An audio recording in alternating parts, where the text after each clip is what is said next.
Authorization to approve the purchase of a new police boat for $587,000 with monies from the Building and Vehicle Maintenance Fund. I think we have Commissioner Copey here to help us understand this.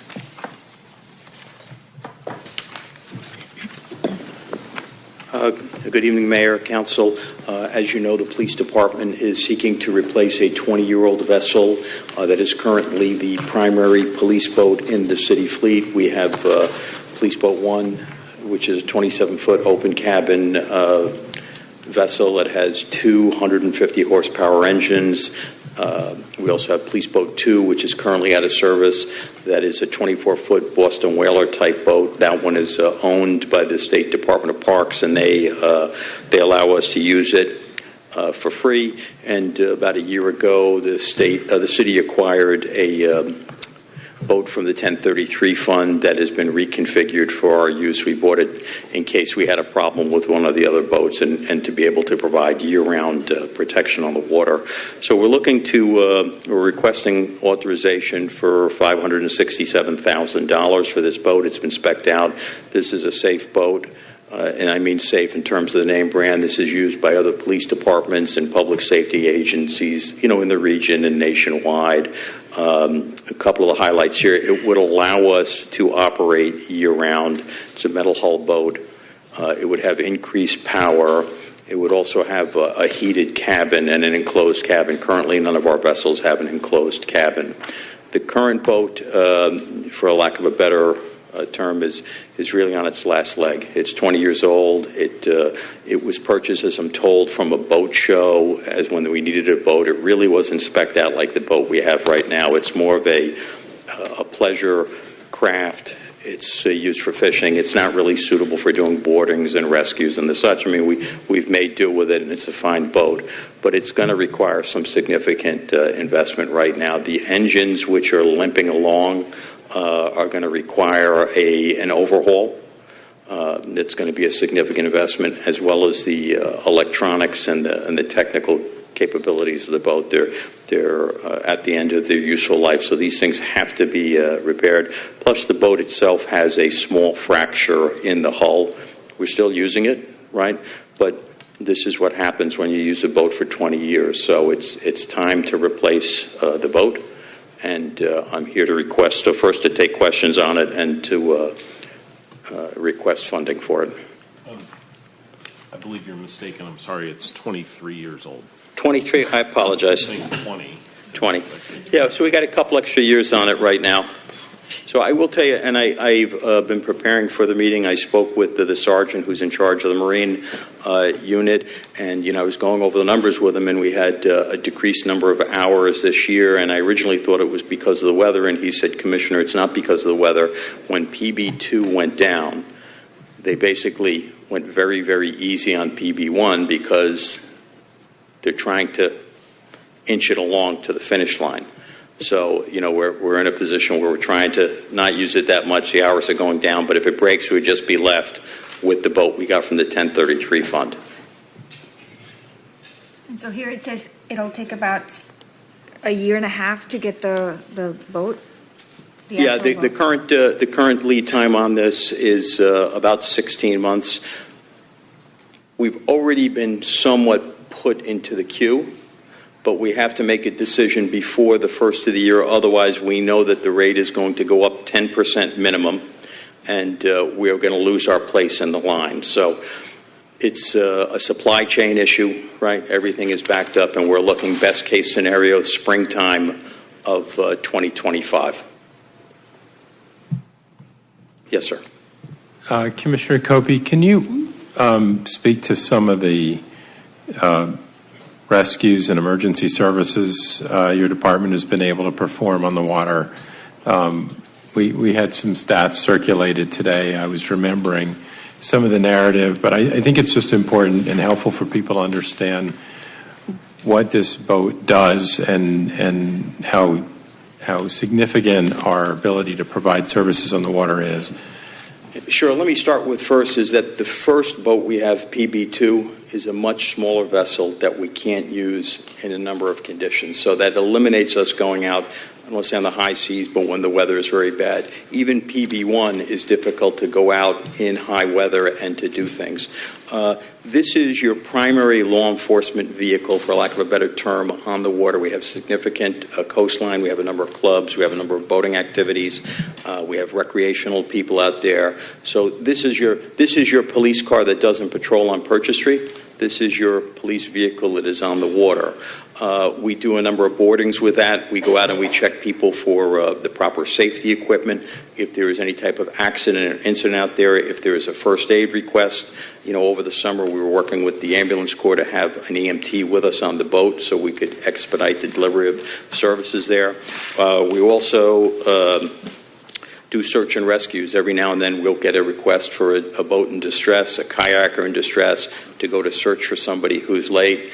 And that happens year-round. This is the first year that we're also moving to staff the boat on a limited basis year-round and have the ability to go out because the new boat we got from 1033 is able to stay in the water and able to move through a little bit of ice if we get it.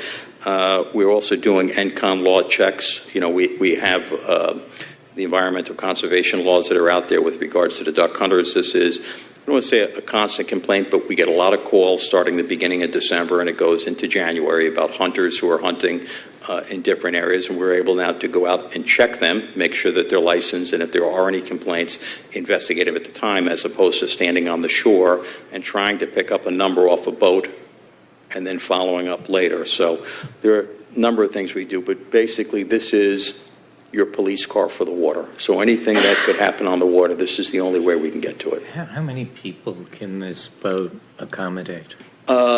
Well, we would normally put it out with a crew of 2, but we probably have the ability to get 14 to 16 people on there, which is important if we go to a vessel in distress and the vessel has 15 or 16 people, we'll be able to put more people on the boat. You can seat 10, but you can put more on it. Right.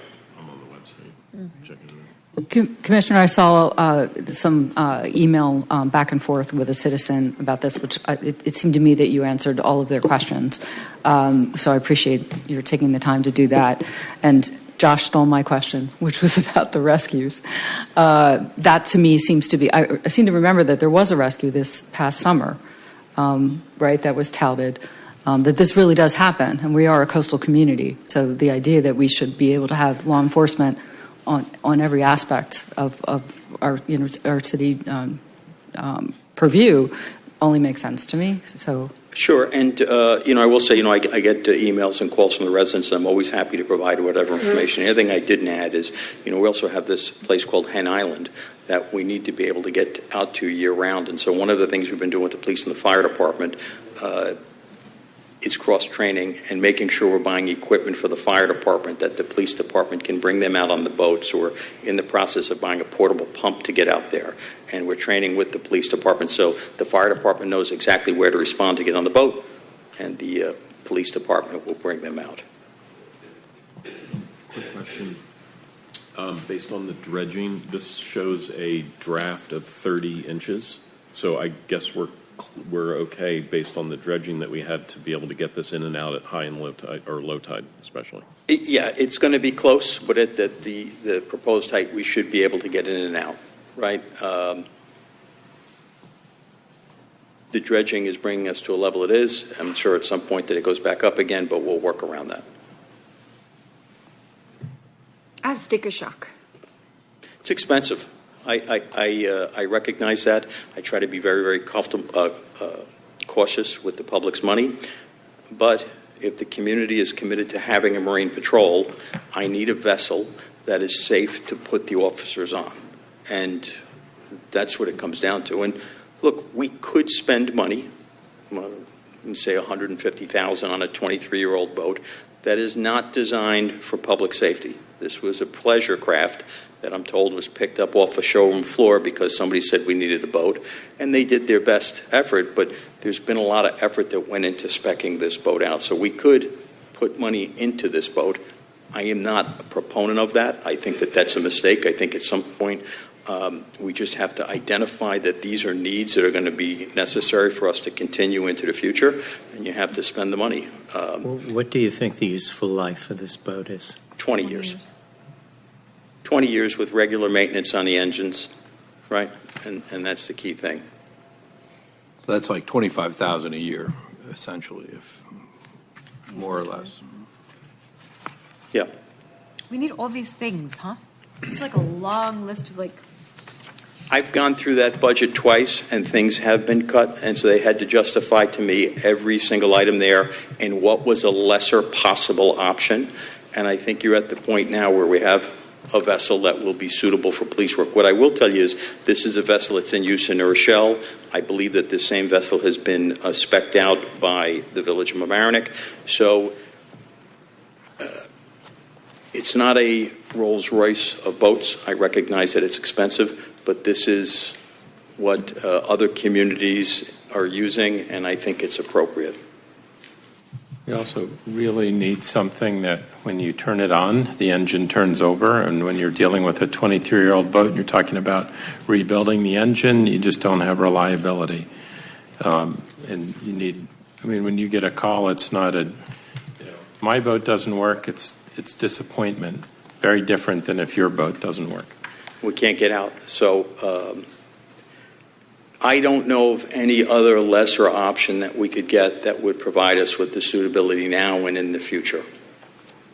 Right? And I'm sure we could find a lesser boat, but it's kind of similar to other municipalities are using, and it's a standard boat. It is an upgrade from where we're at.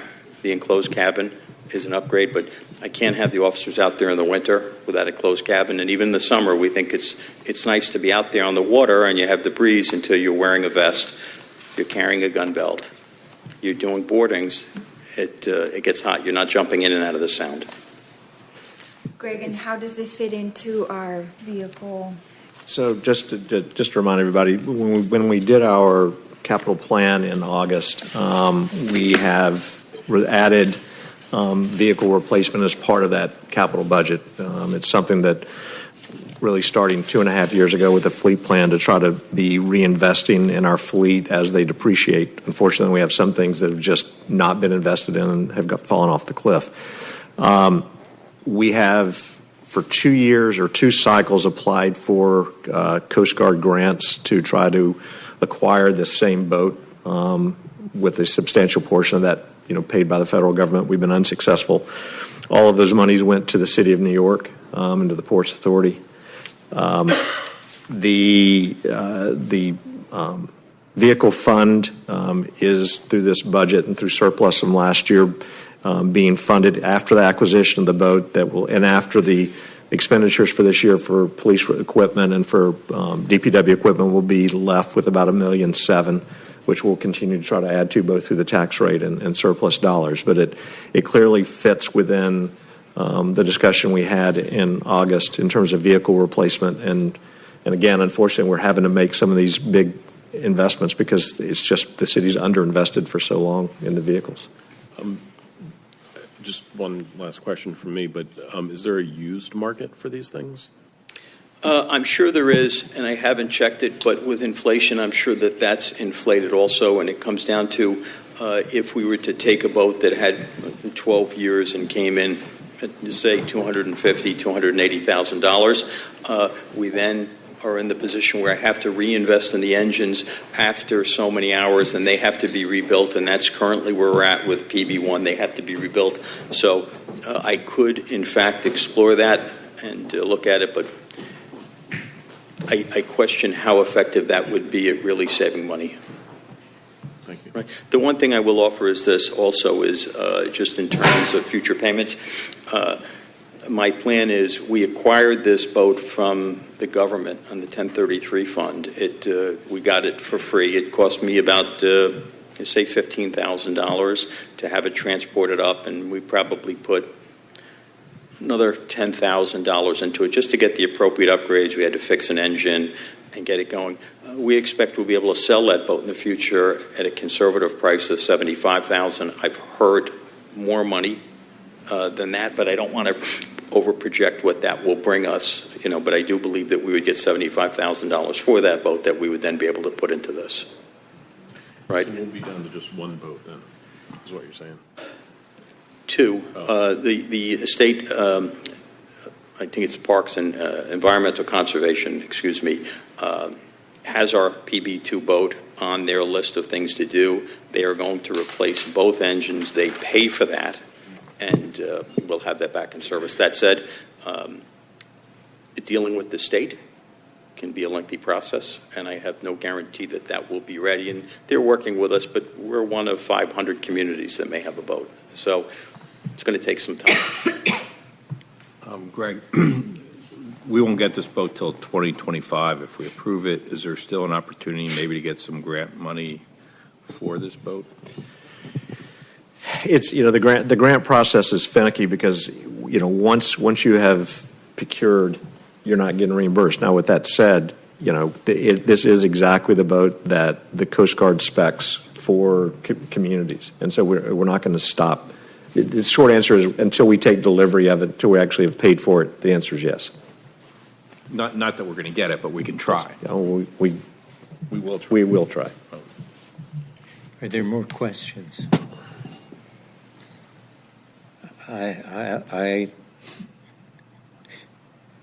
This will be the only boat that I ever buy. So I'll make them. The happiest day, the day you buy a boat and the day you sell a boat, right? Yeah. Second. So yes, I move to buy the boat. And I'll second. Councilwoman Fontanes? Aye. Councilman Henderson? Yes. Councilwoman Johnson? Yes. Councilman Nathan? Yes. Councilwoman Souza? Yes. Councilman Stacks? Yes. Mayor Cohn? Yes.